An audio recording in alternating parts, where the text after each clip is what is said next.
Teach me about the Great Lakes. Teach me about the Great Lakes. Welcome back to Teach Me About the Great Lakes, a belated but still twice monthly podcast in which I, a Great Lakes novice, ask people who are smarter and harder working than I am to teach me all about the Great Lakes.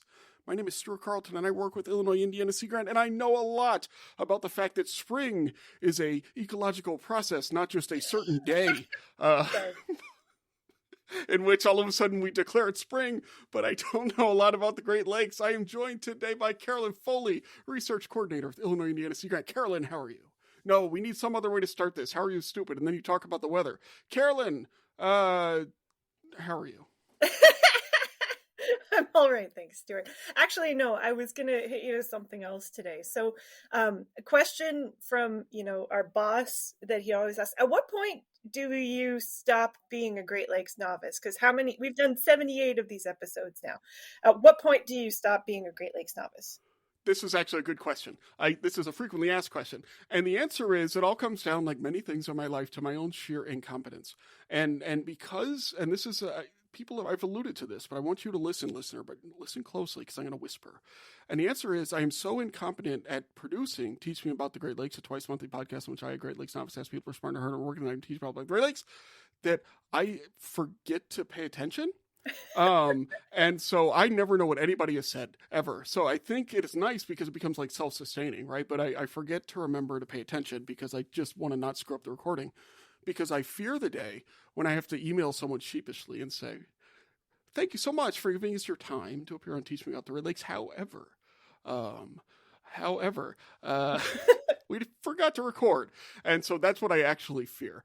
So realistically, Stuart, I was trying to give you an out there because I have, I've lived in the Great Lakes region my entire life, and I have paid attention to it for, much of my university and nearly all of my post-university career. And I still don't know stuff, and the lakes are always changing. So you could just say you'll always be a novice in some aspect of it. I was just trying to help you out. I could. That would be very humble of me. Instead, I'll put it this way. I ain't doing this for free. So really, Great Lakes Pro right here.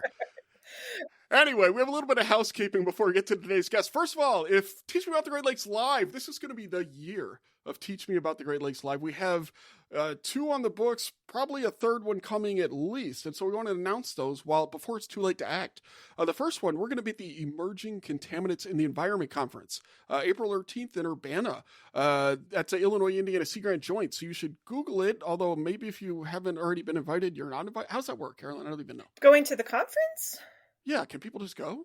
Yeah, I'm pretty sure people can. I'm not sure when registration closes, but they have like an online version too. So it's the Emerging Contaminants in the Environment Conference, and then we'll be doing a session. It's Urbana, Illinois. Just I don't know how many Urbanas there are in the United States. Or the other Urbanas, potentially.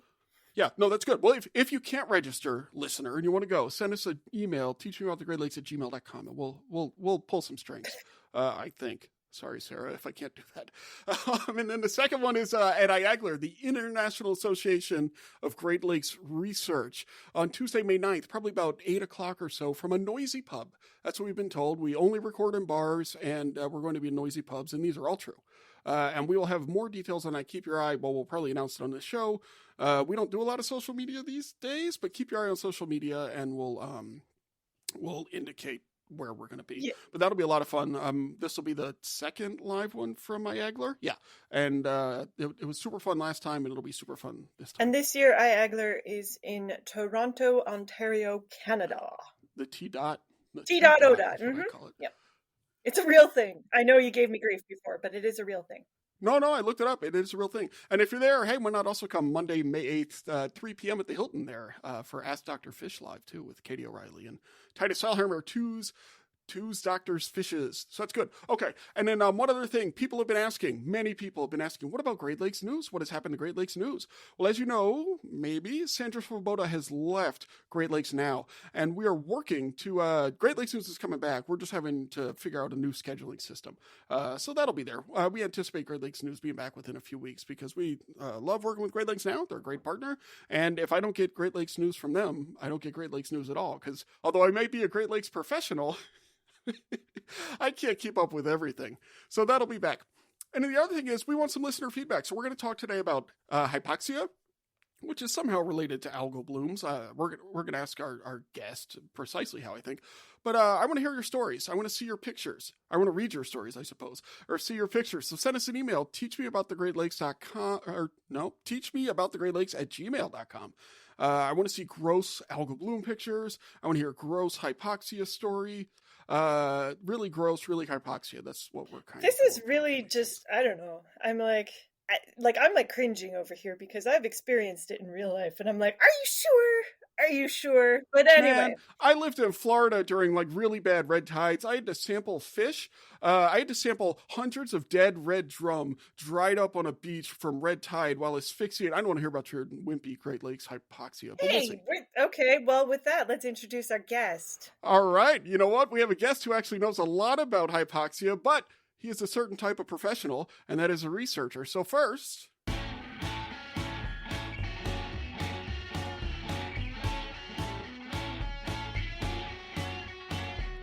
Researcher feature, a feature in which a researcher gonna teach us about the Great Lakes. Our guest today is Dr. Paris Collingsworth, who is a Great Lakes ecosystem specialist with Illinois Indiana Sea Grant, and he's works up at the Great Lakes National Program Office up in Chicago, and is the co-author of a paper called Widespread Prevalence of Hypoxia and the Classification of Hypoxic Conditions in the Laurentian Great Lakes, which is currently out in the Journal of Great Lakes Research, or as Carolyn calls it, Jiggler. Paris, how are you today? Doing well, thank you. Thank you so much for coming on to the show. It's been a minute. We've been trying to get you on actually to do something different for a few years. We will get you on for a draft at one point, but not yet. First of all, so hypoxia. Well, I have a lot of questions about hypoxia because I actually don't know a lot about it. I don't even know if red tide is directly related. It actually probably isn't now that I think about it. But regardless. For the record, Paris was emphatically shaking his head no. So, all right. Well, you see, that's why we bring on these smarter and harder, et cetera, et cetera. So anyway, tell us, let's start big picture. What is hypoxia exactly, other than not red tide? Sure. So hypoxia is referring to decrease in oxygen concentrations in water. That's basically it. It's a little bit hard to define precisely because it sort of represents like a range of different dissolved oxygen concentrations, depending on sort of what your interest is, what your endpoint. You might define hypoxic conditions as greater or less in terms of the absolute concentration of oxygen in the water.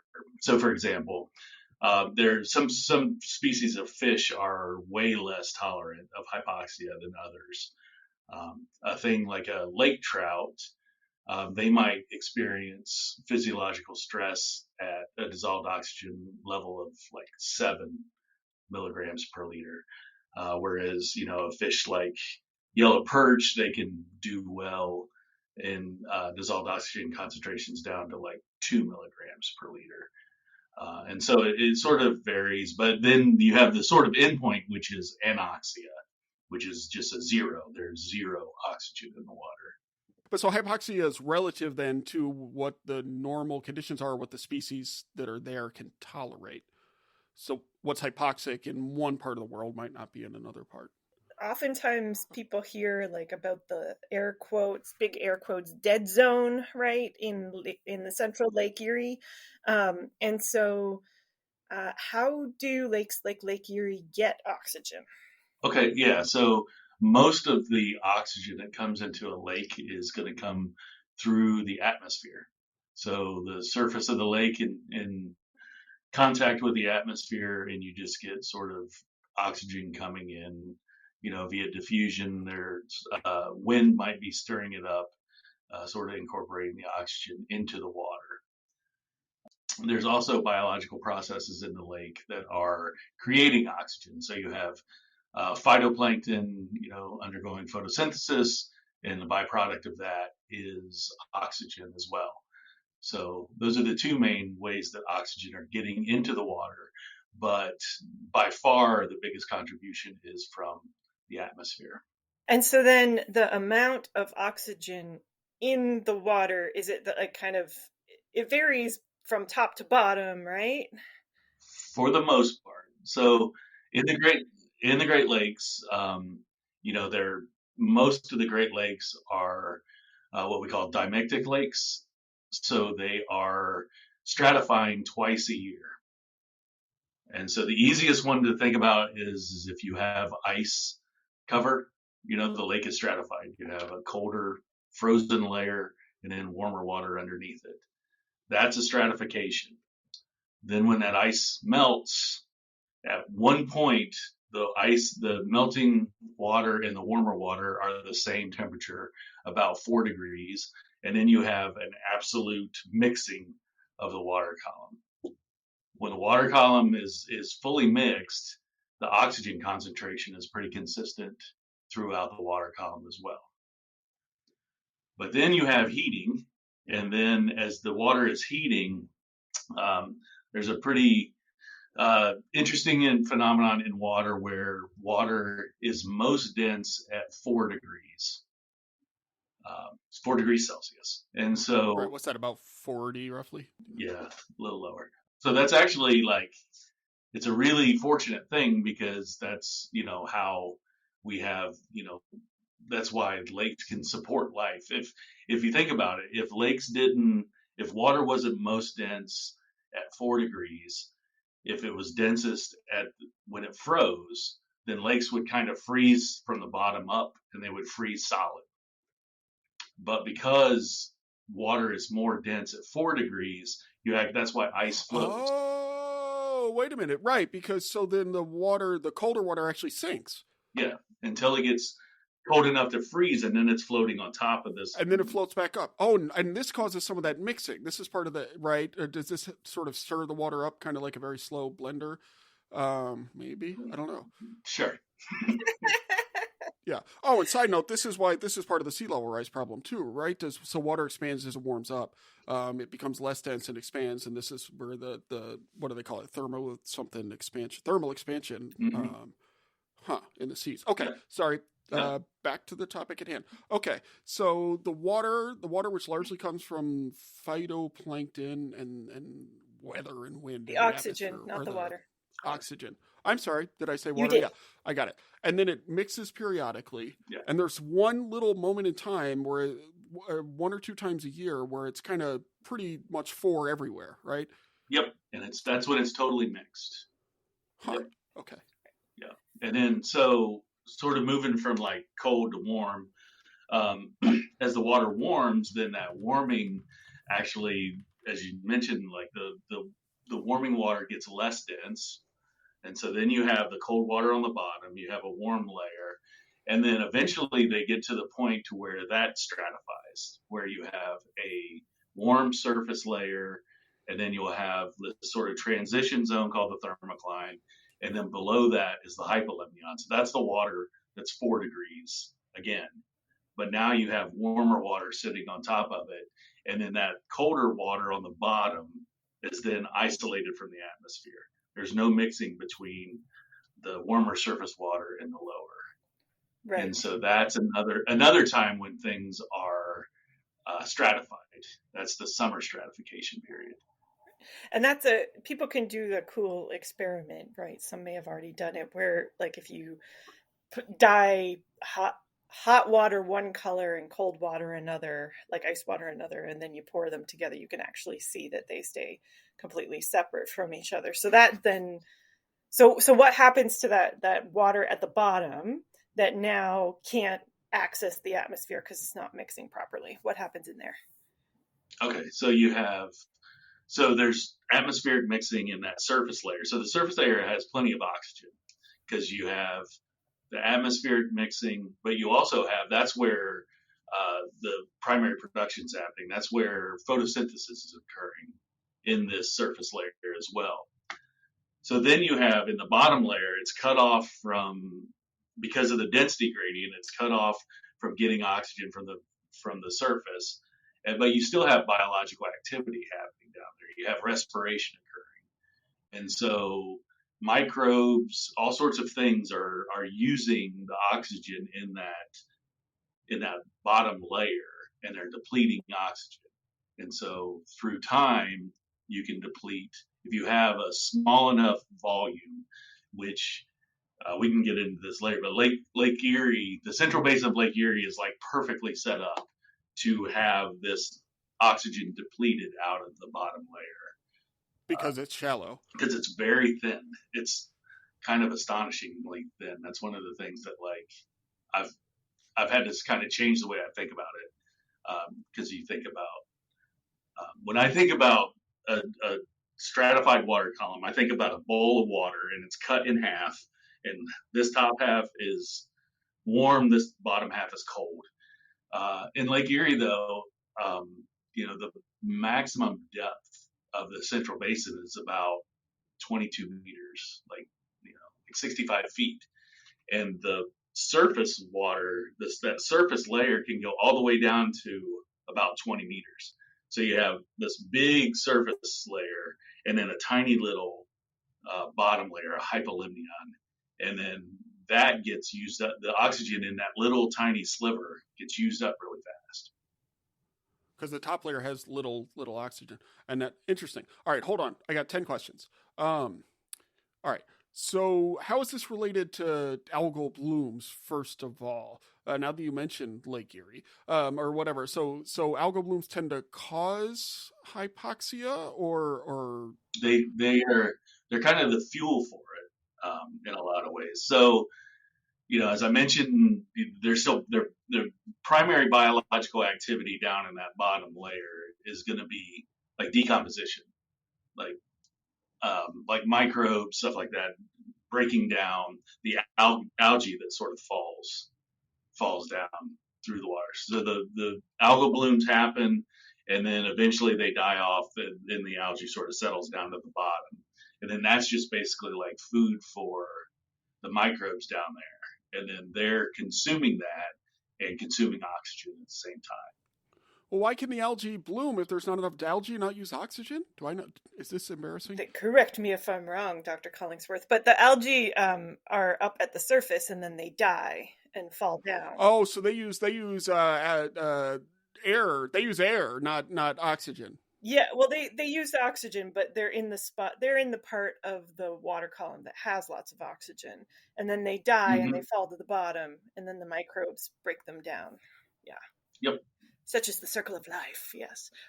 Yeah, we're all headed there, aren't we? Stuart's getting ideas for next year's Halloween episode. Okay. Right. So there's a lot of stories about, so that's kind of cool that it's actually a really, really thin layer, because like I grew up, on the western part of Lake Erie, and they were like, there was always stuff about the dead zone, and it made it feel like it was like this thing that would just overtake everything and no fish could live there. And then I went to undergrad, and Jan Sieborowski, who we had on the show in our first year, I remember him saying one day, like, there's plenty down there that's alive. And you talked a little bit about like some fish can go down and some fish can come up. Are there particular fish that tend to do just fine in the dead zone of Lake Erie or the hypoxic zone of Lake Erie? Yeah. They're still moving around. I mean, they're obviously going to avoid the low oxygen water. But one of the examples, that we talked about at first, like yellow perch, are a little more tolerant of low dissolved oxygen. And then there's actually been some research that has shown that they actually like kind of dive down into the hypoxic layer to feed. And so there could be, I don't know if they're feeding on things that are dead and they're just sort of on the surface down there, or if there are other organisms like chironomids, which are, black fly larvae that are down on the bottom, and they're actually really tolerant of hypoxia as well. And so, they could be, that could be what the perch are foraging or are feeding on down there, but there definitely is some evidence that, perch go down and sort of make little trips into the hypoxic zone to feed. All right, invertebrates. Sorry, I'm going to correct you. Chironomids are midge larvae, not black fly larvae. Okay. All right. Hold on. Hang on just a second, Carolyn. It's a Great Lakes factoid. A Great Lakes factoid. It's a great factoid about the Great Lakes. Take it away, Carolyn. All right, so chironomids or chironomidae are actually midge larvae, and if you see them come out and you're like, oh my gosh, there are mosquitoes everywhere, why aren't they biting me? And you see that they have like really fuzzy antennae, those are midges. And there's all sorts of great, air quote again, videos of like mass emergencies. There was like a baseball game in Cleveland one time that was messed up by them. So, I remember. Yeah. But... Okay. Yeah, but they are down there, and they're Joba Chamberlain. That was the pitcher, Joba Chamberlain. I think. Anyway, cool. Okay. So we've talked, but the paper that you all worked on, it looked at more than just Lake Erie, correct? Right. So referring back to the paper, like one of the things that we were looking at there was there's been a lot of research in Lake Erie on hypoxia. There's actually like an increasing amount of research on hypoxia in Lake Erie. But what we were trying to point out is that there is documentation of hypoxia in other parts of the Great Lakes. There's also the way that I described how hypoxia happens. We call that like hypolimnetic hypoxia in the paper. There are other ways that hypoxia can get set up as well. And so we were just trying to sort of point out these other examples that, hypoxia exists in other places besides Lake Erie, although that's obviously the most like sort of famous example in the Great Lakes. It also happens in other ways, rather than just that sort of like summer hypolimnetic hypoxia. So what about start with the other ways first. So you talked a little bit about winter. Is that one of them? Yeah. So for hypoxia to set up, you basically need either like a stratification event where you have the water is sort of cut off from the atmosphere, or you just need like a lot of productivity where you have like a lot of where respiration is just basically like sort of outweighing the production of oxygen through photosynthesis. So overwinter is one of them. As I mentioned, that's another stratified period.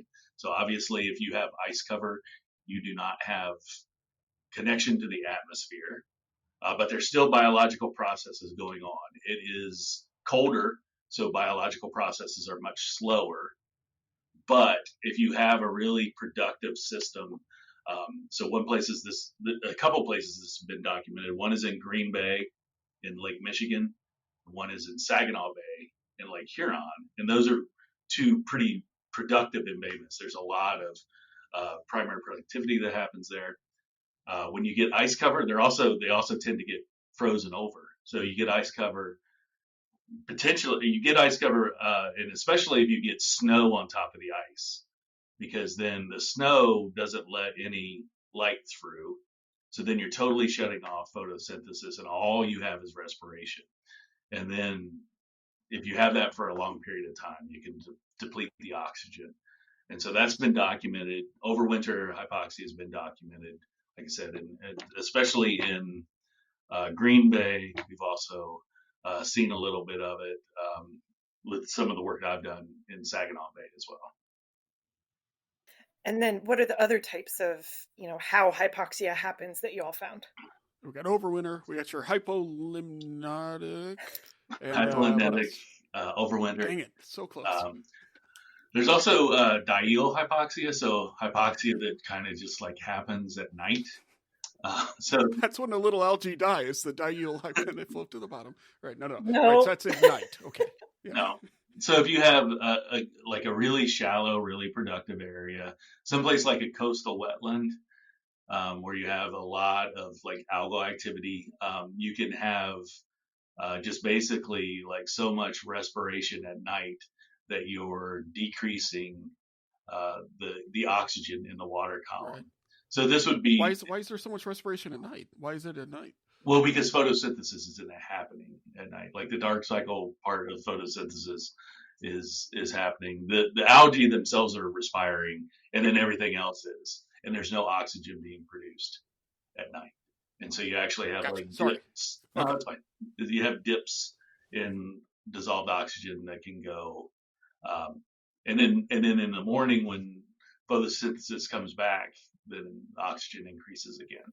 That's cool. Diel hypoxia has been shown to happen in some of the coastal wetlands, like around Lake Erie, even in coastal wetlands, like up in Lake Superior near Duluth. There's been documentation of diel hypoxia. And then the last one that we talked about is episodic hypoxia. And so this is something that just kind of is like an event-based kind of thing. And this is again, it's in systems that have a lot of organic matter. One place that this was documented was actually in the waterways surrounding Chicago. And so if you have a big pulse of water that comes through there, say there's a storm that comes through, Chicago has really flashy hydrology, like flow rates can go up really high and then sort of go away. But if you have a storm that comes through and it can sort of stir up all of the organic matter on the bottom, you can actually get like a really quick sort of pulse of the microorganisms sort of working up that dissolved the dissolved organic material, using up all the oxygen, get local depletion of oxygen in those systems. So that happens. Another thing that we talk about in the paper within this episodic hypoxia, and one of the ways that like the hypoxic zones in Lake Erie can be, kind of, I guess have impacts on fish populations is when you have like the rapid movement of the hypoxic layer. So if you have, for example, in central Lake Erie, there are really strong winds that are blowing out of the north, blowing south and they're sustained. They're like that for like a day or so.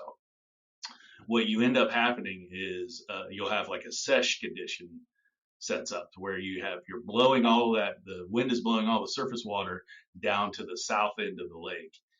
And then you sort of get this backfilling of the bottom water that comes up along the north shore.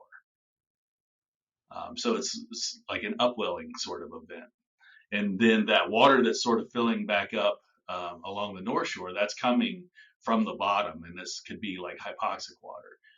And so there have been times, probably within the last several years, where there were fish kills that happened along the north shore of Lake Erie in the Central Basin.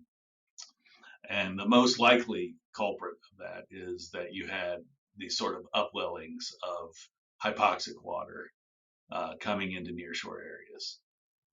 That's one of the things that we label as episodic hypoxia in the manuscript. Right. So it's kind of like a big bubble comes along and then all of a sudden the fish that are just hanging out, living their lives, get hit with, we're suffocating kind of thing. Interesting. Yeah. Okay. Yeah. So it strikes me, though, hearing about all these different types of hypoxia, it's all very weather-related and seasonally related and stuff like that.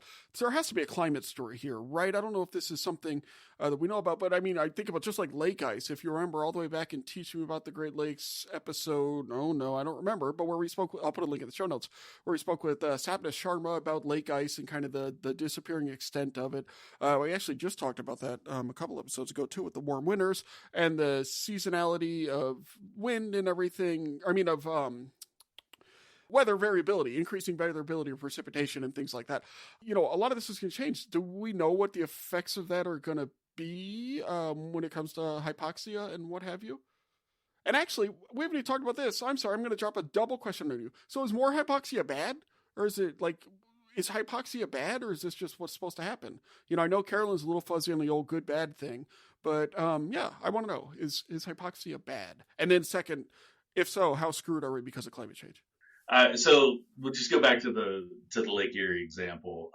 Looking at like sediment cores and stuff like that, it looks like hypoxia has always kind of happened in central Lake Erie, even before humans were really active in the basin.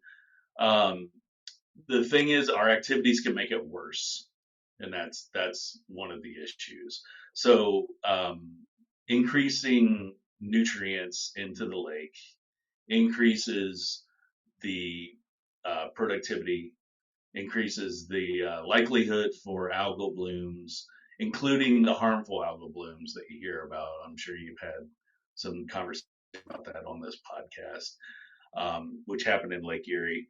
That algae is further fuel for the decomposition on the bottom. It makes the hypoxic, makes it more severe in terms of like decreasing the oxygen levels, more likely to become anoxic. It also increases like the amount of time that the hypoxic layer sets up. And so it is not, it's a natural phenomenon, but it is something that causes problems. It causes problems with like I mentioned, the fish kills that can happen. Although fish are generally pretty good at getting out of the way, but there are fish kills that do happen. One thing that a group at NOAA has been looking at is, as I mentioned, that hypoxic layer on the bottom is not just sitting there. It moves around. It sort of sloshes around. And depending on the conditions, the weather conditions, you can have a situation where you can get a big sort of slug of hypoxic water that comes into the water intake cribs. So Lake Erie is a source of water for a lot of people. And when hypoxic water sort of comes into those intake cribs, it's not that you're not going to die. There's not toxins in the water, but it gets a funky color and it gets a funky smell. And people don't like that, when it's coming out. So actually there's a group at the NOAA Great Lakes Environmental Research Lab that have built a predictive model about the hypoxic layer, like how that hypoxic layer moves around in relation to weather conditions. And so they can actually forecast where hypoxia will be in a couple of days. And they have this warning system for water quality or actually municipal water intake. Yeah. Where they can actually give them sort of advance warning, and then they can do, additional treatment for the water to get rid of the funky smell and odor funky smell and the funky colors. And so the second question that you asked was about climate. Oh yeah, I forgot already. Yeah. And so the expectation is that, so again, just focusing on hypolimnetic hypoxia, the expectation is that climate change would make it worse. Climate change will increase the period of stratification, or increase the time that summer stratification occurs, which that just gives more time for the sort of biological activity on the bottom to deplete the oxygen, gives it just a longer time to have hypoxic conditions on the bottom. So climate change should increase the frequency and severity of hypoxia. Well, Paris, this is really interesting to hear you talking about hypoxia and how it's related to algal blooms, climate, how bad it is, and all this lake stratification stuff, which I think is really a key. And also just because my revealed preference is space, like that there are differences around the Great Lakes, that it's not just Lake Erie, that it happens all over the place and it happens in different ways. But now back to Stuart. And that stuff too, all the stuff Carolyn said as well. It is interesting, and it seems like it's a major physical process, which reminds me, we need to have you and Carrie on to draft physical processes in the Great Lakes, maybe next year. Anyway, it's really interesting stuff, but that's actually not why we invited you here on Teach Me About the Great Lakes this week. The reason we invited you on Teach Me About the Lakes is to ask two questions, and the first one is this. If you could have a great donut for breakfast or a great sandwich for lunch, which would you have? That's easy. I definitely would be a sandwich for lunch. So you're up in the Chicago area at the EPA Great Lakes National Program Mm-hmm. Office. Okay, so one day I'm going to go visit Glenpoe. Maybe I'll visit you. Maybe not. We'll see. I'll visit you. But the thing is, I'm going to get hungry, right? All right. And so I'm going to be right there at Glenpoe, and I'm going to want to walk to get a really great sandwich, or take the L because you're in Chicago. I know you could take the L. Or I could take a new. Anyway, I will where should I get a sandwich, Paris? That's what I'm asking you. Where should I get a sandwich? If you had to recommend a sandwich place. Okay. Yeah. Speaking as a Purdue employee. Walking distance from the Glenpoe offices in the Great Lakes or in Chicago is a Cuban cafe called Cafecito, which has a good Cuban sandwich that I would highly recommend. Done and done. Do they have Cuban coffee too? Yes, it's the real deal. Oh man, yeah. Have you ever had the Cuban coffee?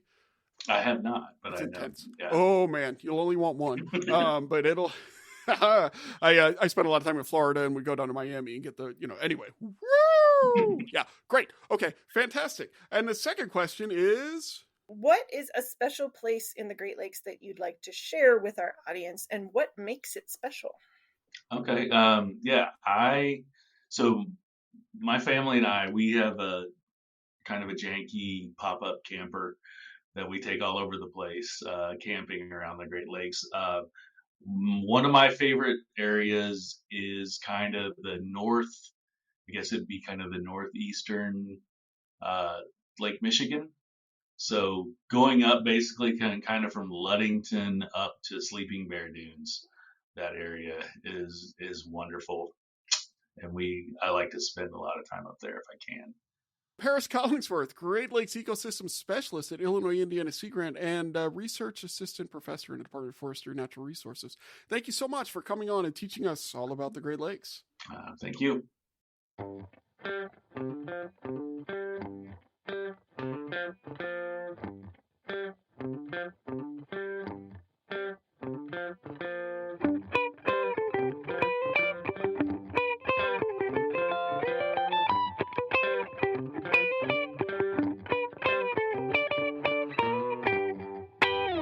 Fascinating stuff. So what did you, it's great to hear about hypoxia, because of course I know a little bit about it, but I will be honest, like some of the details that Paris was able to go into, I didn't know, and I hadn't really thought a lot about, because that's, it's not exactly what I knew.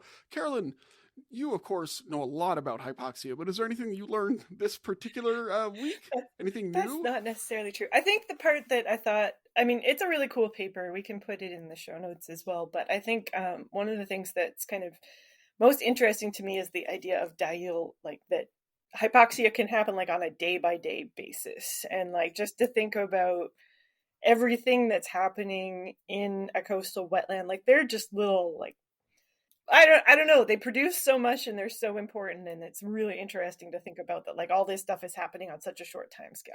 What about you, Stuart? No, it is. Yeah, this was a cool paper too, looking at that and sort of separating them out. Because one thing I learned, I didn't realize that hypoxia was such a diverse thing. They use spectrum like people do, but really it's probably more of a gradient in terms of oxygen type conditions and how different species are adapted to different things. And so what's hypoxic for one might not be hypoxic for another. Chironomids, for example, just classic, can exist in many different conditions. But I think that's also a value of we didn't get into it. I meant to ask Paris about this, but a value of these types of papers, right? Review papers is they can be really time consuming to write, and it's not necessarily doing new research. And so sometimes it's hard to take the time to do it. But when somebody does it and identifies research gaps and sort of classifies everything, it's really, really valuable. Teach Me About the Great Lakes is brought to you by the fine people at Illinois Indiana Sea Grant. We encourage you to check out the great work we do at iiseagrant.org and at ILIN Sea Grant on Facebook, Twitter, and other social media. If you haven't figured this out yet, there are Easter eggs after these credits. Teach Me About the Great Lakes is produced by Hope Charters, Carolyn Foley, Megan Gunn, and Irene Miles. Ethan Chitty is our associate producer and fixer. Our super fun podcast artwork is by Joel Davenport. The show is edited by the awesome Quinn Rose, and we thank her for everything. Thank you, Quinn. If you have a question or comment about the show, or you want to share gross pictures of blooms and stuff like that, please email it. Or stories. We'll take gross stories. Gross stories. Yeah. All right. Please email stories. it/them to teachmeaboutthegreatLakes@gmail.com, or leave a message on our hotline at 765-496-IISG. You can also follow the show on Twitter at Teach Great Lakes. Like the fish populations on the north shore of Lake Erie, it's pretty dead right now. Only when the bubble comes up, Stuart. Only during. Anyway. Thanks for listening, and keep grading those lakes.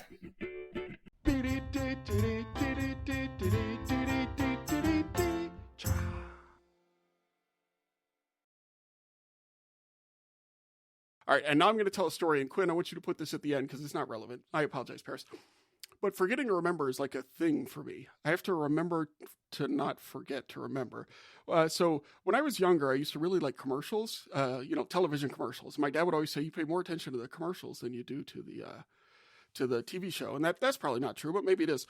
But one thing I really like to do with commercials is like look to see how they're doing marketing, like how they're trying to scam you and sell you stuff, and like what all the like when I used to listen to sports talk radio, one time they talked about a medically supervised anecdotal study, which is my favorite phrase ever because it means absolutely nothing, right?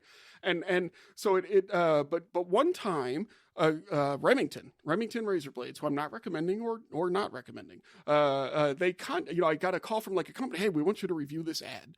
This was back in the early 2000s. And so they sent me a videotape. It was a one-use videotape. And I put this in, but don't watch the videotape until we call you. And so, all right, I put the videotape in the VCR, and they called me up, and they're like, well, this is like a consumer study. I was so excited to get to like rate a commercial. This was a highlight of my life. But the thing is, I pay more attention to the commercials. That is true than I do to the other stuff. But the thing is also most of the time during the commercials, you mute the TV and like go to the bathroom or whatever, right? So I hit play while the lady's on the phone and like I zoned out. I completely forgot to pay attention. And so after 30 seconds, she's like, so what did you think about and I was like, Oh, like I vaguely remembered there was some baby, and I was like, you don't want to hurt the baby. So I think I found it. I'll link to it in the show notes. But yeah, because it was like a guy with a nice fresh Remington or Norelco or whatever shave, and like he held a baby up to his very clean chin. But I had no idea what had happened in the commercial, and of course the tape was totally destroyed. So what should have been the shining moment in my life was instead I forgot to remember to pay attention. So anyway, all right. That is why I will always be a Great Lakes novice.